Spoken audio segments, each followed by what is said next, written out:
I I mean, got a question. No, they don't. Go ahead. No. What else in addition to the looks? Like, yeah, I mean, I thought I was gonna get educated tonight. So what else y'all looking for in a woman besides how she looks? Pat, what's number 2, 3, and 4? I need to know Yeah, I think what y'all looking for. two, and the fellas could jump in. To be concise, is just cooperation. I think it's hard navigating out here. So if you can find a woman that will cooperate and kind of get on your game plan, right? And like Ro was alluding to, help supplement that game plan or accent that game plan, I think that's super valuable to a man. Just as I think one up top for me. Go ahead, Gunny. what's valuable for me is just the first couple conversations that we have. You show that you're willing to be led, that you're not trying to be that you're not trying to be the leader in the relationship.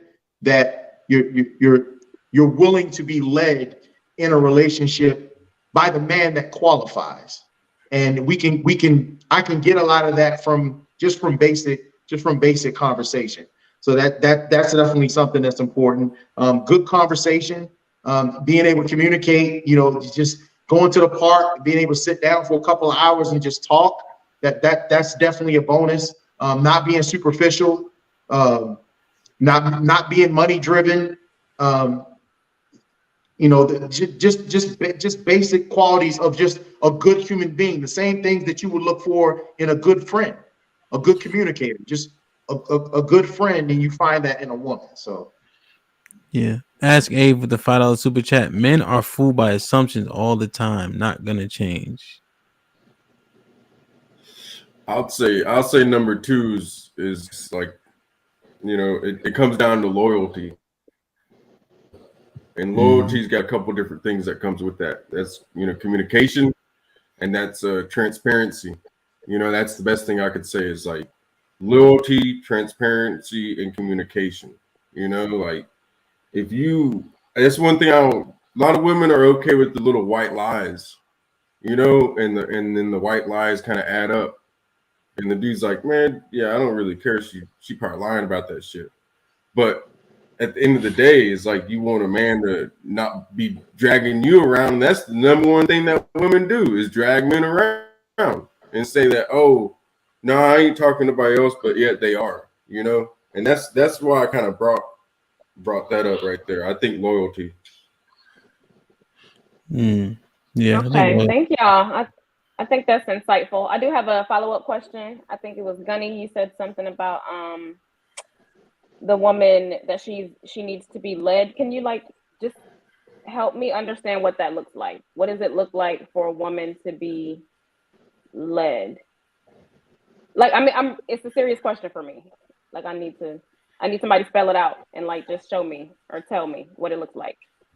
okay, yeah, just and honestly, when you first meet someone, you can't the whole game plan, right? So I try to attribute it back to like a basketball team. Like the basketball team is trying to win the championship, and everybody has their role that they're going to play. You got Phil Jackson, he's the coach. You got Michael Jordan, he's the leader on the court. You got Scottie Pippen that's getting the rebounds. Everybody's playing their own part.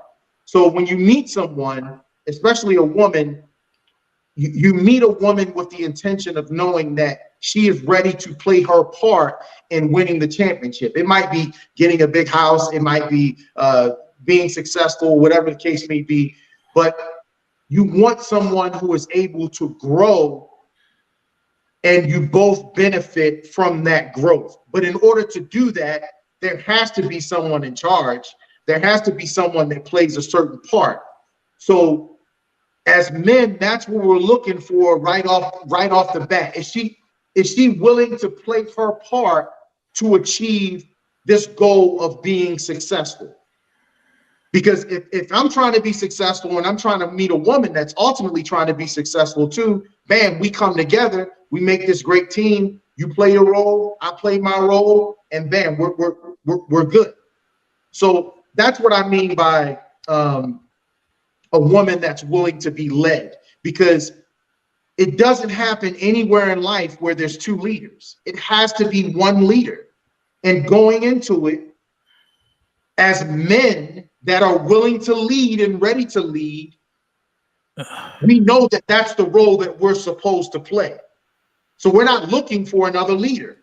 We're looking for someone who is going to assume their position and play their part so we can grow and get this championship. Does that make sense what I'm saying? It does. Kinda. But I feel not clear on like what my role would be. You see what I'm saying? So, Like I need Tay, so it's a subordinate role.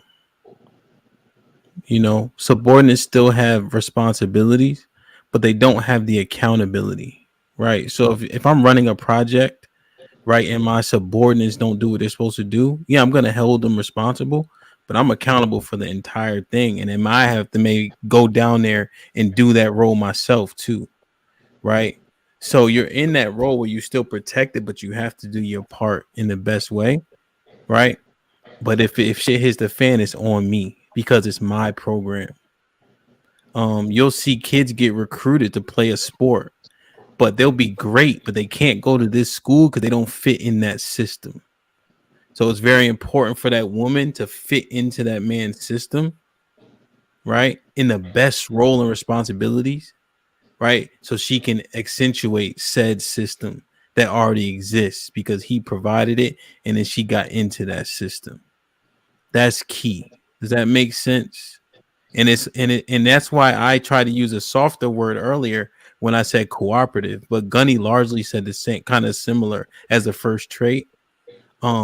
Because you have to make that conscious decision every day to play that subordinate role. Even when you see opportunities, you may not be able to even voice them every day, right? Motherfucker don't want to hear you get. He don't want to get second guessed every single day or questioned every single day. That's not gonna work. So it takes like a profound submission, especially in this day and age with how successful women are, to like really play that role in a successful relationship and marriage. And it's not gonna be easy, you know. 'Cause y'all all do well for yourselves, so it's not gonna be easy.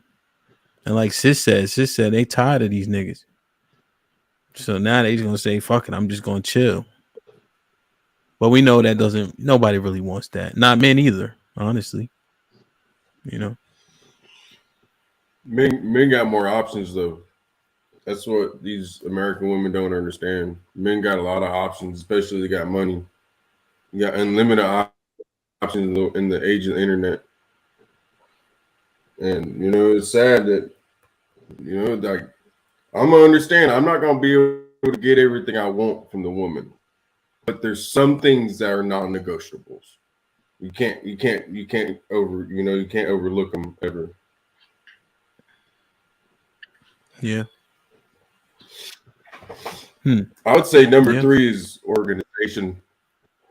The number three trait for a woman, organization.